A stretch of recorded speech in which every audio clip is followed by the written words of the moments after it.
Everybody wants bigger arms, right? You know, arms are the thing that stands out the most since it's the most common thing to think about when it comes to working out. Big biceps, big triceps, you name it.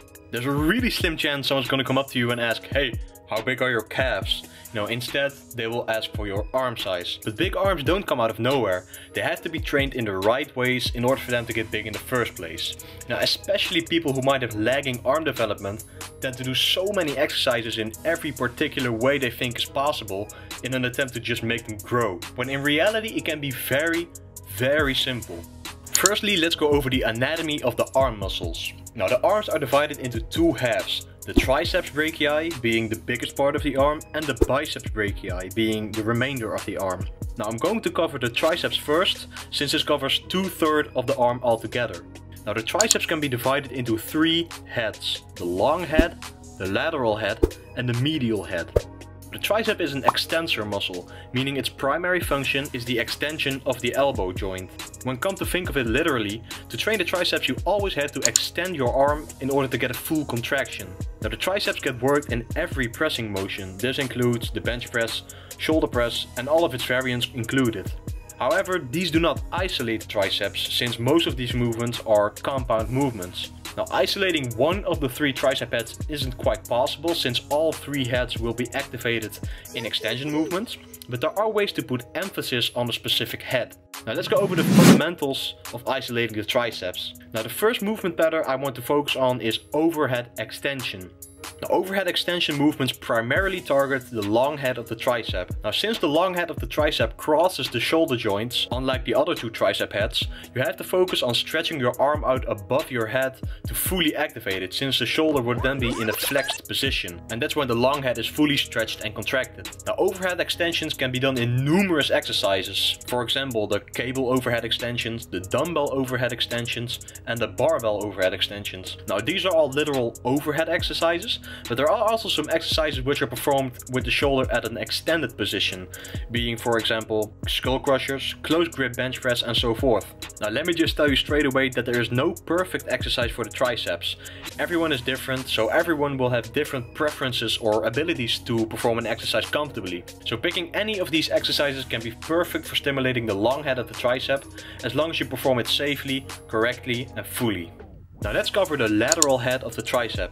Now, this is the tricep muscle that pops out from the side the most and is often the muscle that gets focused on the most at the cable station, since the lateral head of the tricep gets activated mostly when performing push-down movements with your arms at your side. Now, some key exercises for training the lateral head of the tricep are dips, tricep pushdowns and tricep rope extensions. Alright, now there aren't really any exercises that can put emphasis on the medial head of the tricep, since this head gets activated mostly together with the overhead movements and with all tricep exercises in general. Alright, so now that we have covered the training fundamentals of the tricep, let's hop over to the biceps.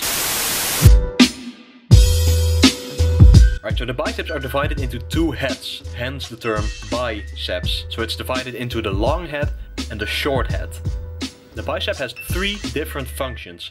It's responsible for flexion of the arm, or bending the arm, supination of the forearm, or twisting your wrists out, and is partly responsible for anti-flexion of the arm, which is bringing the arm upwards. Now, there are supposedly differences in terms of stimulation when it comes to grip width. Narrow grip curls are supposed to stimulate more of the long head, which is on the outside of your arm, and wide grip curls are supposed to stimulate more of the short head, which is on the inside of your arm. Now, I'm personally not a fan of this way of training, since in my opinion it's far more important to increase the biceps as a whole, but just to let you guys know, I implemented it in the video as well, in case some of you have lagging short or lagging long heads, which is highly unlikely, but you never know. Now, I've selected a couple of exercises which are really effective in stimulating the biceps fully, ensuring a full contraction and stretch. Now, some key exercises would be the supinating bicep curls, which means you will twist your wrist at peak contraction to ensure you're stimulating both heads of the biceps. Now, like I said, the biceps have 2 major functions, flexion and supination. Now, this exercise ensures both functions are hit to its full potential. Alright, the second exercise are barbell curls. Now, with this exercise you are keeping full tension on your biceps even at lockout, since you're not twisting your wrist back into pronation, which is the opposite of supination. Now, with this exercise, be sure to go above 90 degrees when curling to ensure full contraction of the biceps and let it fully stretch out. Now besides these free weight motions, you also have a couple of other exercises I want to shine a light on. And that is, for example, the preacher curl, which will allow you to fully isolate the biceps since the tricep is at a locked position, meaning the only way you can move your arm is through flexion of the arm. And the Bayesian cable curl. Now the Bayesian cable curl will allow you to have your shoulder in a constant stretched position, meaning the only movement necessary is flexion of the arm with the biceps. Now by standing away from the cable station during a Bayesian curl, your biceps will be fully stretched out, but still under tension. Now besides the biceps, there is also a muscle called the Brachialis. Now the Brachialis is a muscle that is just in between your biceps and your triceps. Now, this is the muscle that will make your arm appear more thick from the front, since it lays more on the side of your arm. Now, this muscle is most activated when performing curls in a neutral grip. Now some people prefer to train the Brachialis with a reverse grip, meaning you're curling with an overhand grip. However, since this will recruit a lot of the radiobrachialis as well, which is one of the forearm muscles mostly stimulated with curling motions, you won't primarily isolate the brachialis, or mostly the brachialis. So in my opinion, the best exercise for the brachialis is the hammer curl. Now that I've covered the anatomy, exercises, biomechanics and so forth, I would like to go over the rep ranges. Now since the arm muscles are pretty small compared to, for example, your chest or your back, there is a difference in the way you should tackle your arm training. Now it wouldn't be a smart idea to go into the 3 or 5 rep range for isolation exercises such as the tricep extensions and the bicep curls, since that would be pretty injury sensitive. Now for triceps, I generally recommend 3 to 4 sets in the 10 to 15 rep range, since you don't want to go too heavy and mess up your elbow joint. Now the only exception in that matter is the close grip bench press, since this exercise will make it easily to stimulate the triceps and is performed in a safe movement pattern. Now in my opinion, if you're benching and pressing relatively heavy in general, your triceps will get quite the overload stimulation from those exercises. So sticking to the 10 to 15 rep range for more hypertrophic buildup will do just the trick you need to grow your triceps. Now for biceps, I generally recommend 3 to 4 sets into 10 to 15 rep range as well, along with some exceptions. Now since it's a little bit safer for the biceps to handle more weight, since the movement pattern doesn't really have any injury sensitive joints involved, you could consider throwing in some heavier sets to stimulate more overload on the biceps, since if you train your back correctly, you won't actually stimulate too much of the biceps, so it's okay to throw in some heavy sets during your bicep training. Now for example, sticking to the 6 to 8 rep range on some sets with a relatively heavy weight could do just the trick to build up some strength, since you're not using that much of the biceps on your compound movements. And besides the heavy sets, switching it up to the 10 to 15 rep range would be ideal to build up hypertrophy. Now you could try to roulette between those two, say for example having heavier lower rep sets on the first upper or pull day of the week and lighter higher rep sets on the second upper or pull day of the week. So in order to bring up lagging arms, my general advice would be the following. Don't overdo your arm training, but rather stick to the basics and make progress on those, and focus on training arms more frequently. As long as you equally spread the volume throughout the week, so say for example not having one crazy high volume arm training, but rather spreading it out equally throughout the week.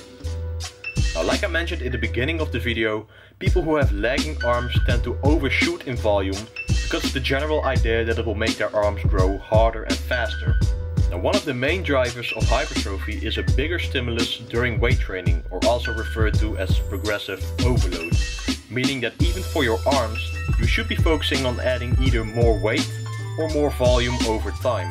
But since you can only increase volume up to a certain point before it becomes too much, adding some weight to your arm exercises could be a solid technique for stimulating more hypertrophy. A lot of people forget is that the end of the rep for a tricep extension is a last part that's called the literal extension part. Most of the people just extend their arm and leave it at that. What you have to focus on is when you pull the weight towards you, get the arm backwards so that you get a full contraction of the long head of the tricep. Alright, so to sum it all up, what you can take away from this video would be the following. Pick one overhead extension movement and one push down movement for triceps, 3 to 4 sets in the 10 to 15 rep range. Pick one supinated or supinating bicep curl movement and one neutral grip curling motion, or in other words a hammer curl, for 3 to 4 sets in the 10 to 15 rep range, and switching it up to the 6 to 8 rep range here and there, or alternating them between workouts. Do these exercises 2 to 3 times per week on a consistent basis and you will definitely get bigger arms.